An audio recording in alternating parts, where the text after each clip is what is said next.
ഇപ്പോൾ പ്രധാനപ്പെട്ട കാര്യം പരോളിലടക്കം കോടതി കുറച്ച് നിരീക്ഷണം നടത്തി എന്നുള്ളതാണ്. അപ്പോൾ ലിഷോ, എന്തൊക്കെയാണ് ഈ പരോളിനെ സംബന്ധിച്ച്, പരോൾ കൊടുക്കുന്നതിൽ സംബന്ധിച്ചുള്ള കാര്യങ്ങളിൽ കോടതി പറഞ്ഞത്?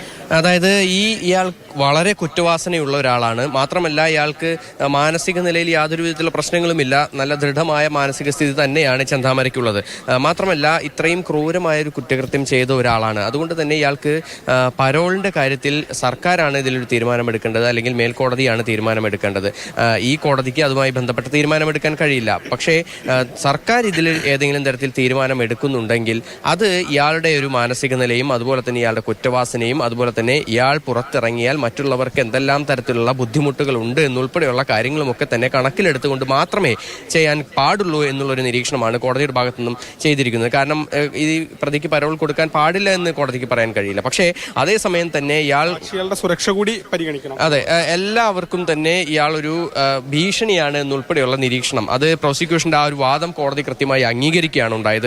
മാത്രമല്ല ഈ പ്രതി വളരെ ക്രൂരമായ ഒരു പ്ലാനിങ്ങോട് കൂടി വന്നാണ് ഈ കൊലപാതകം നടത്തിയത്. ആസൂത്രണം കൃത്യമായി നടപ്പിലാക്കി എന്നുള്ളൊരു കാര്യം തന്നെയാണ് കോടതിയുടെ നിരീക്ഷണം എന്ന് പറയുന്നത്. യഥാർത്ഥത്തിൽ ഈ കേസിൽ പ്രോസിക്യൂഷന്റെ എല്ലാ വാദങ്ങളും കോടതി പരിഗണിച്ചു എന്ന് തന്നെയാണ് കാണേണ്ടി വരിക. കാരണം ഇയാൾ ഒരു ക്രൂരനായിട്ടുള്ള കൊലപാതകിയാണെന്നോ അല്ലെങ്കിൽ ഈ സംബന്ധിച്ചത് ആസൂത്രണത്തോടെ നടത്തിയ കൊലപാതകമാണെന്നോ ഉള്ള കാര്യങ്ങൾ ഇതിൽ പ്രധാനമായും നേരിട്ടുള്ള സാക്ഷികളില്ല, മറിച്ച് മറ്റ് സാക്ഷികളെല്ലാം തന്നെ ഉണ്ട്. അതോടൊപ്പം തന്നെ സാഹചര്യ തെളിവുകളുമാണുള്ളത്. അപ്പോൾ ഇത്തരത്തിലൊരു കേസിലാണ് ഏറ്റവും ഉയർന്ന ഒരു ശിക്ഷ എന്ന് പറയാം. കാരണം ജീവപര്യന്തമാണ്, ഇരട്ട ജീവപര്യന്തമാണ് ഈ പ്രതിക്ക് ലഭിച്ചിട്ടുള്ളത്. അപ്പോൾ ചുരുക്കി പറഞ്ഞാൽ ഈ ചെന്താമര ജയിലിൽ നിന്ന് പുറത്തിറങ്ങില്ല, പരോൾ ലഭിക്കുകയല്ലാതെ മറ്റൊരു വിധത്തിലും ജയിലിൽ നിന്ന് പുറത്തിറങ്ങില്ല എന്നുള്ളതാണ് കോടതി വിധി. അത് ജീവപര്യന്തമാണ്. അത് ജീവിതകാലം മുഴുവൻ, ജീവിത അവസാനം വരെ ജയിലിൽ കഴിയണം എന്നുള്ളതാണ്. അതല്ലാതെ ഇയാൾക്ക് ഏതെങ്കിലും തരത്തിൽ ഈ ഒരു ട്രീറ്റ്മെന്റ് ഒക്കെ നൽകി മാനസാന്തരം വരുമോ എന്നുള്ള കാര്യങ്ങളൊന്നും തന്നെ നോക്കേണ്ടതില്ല.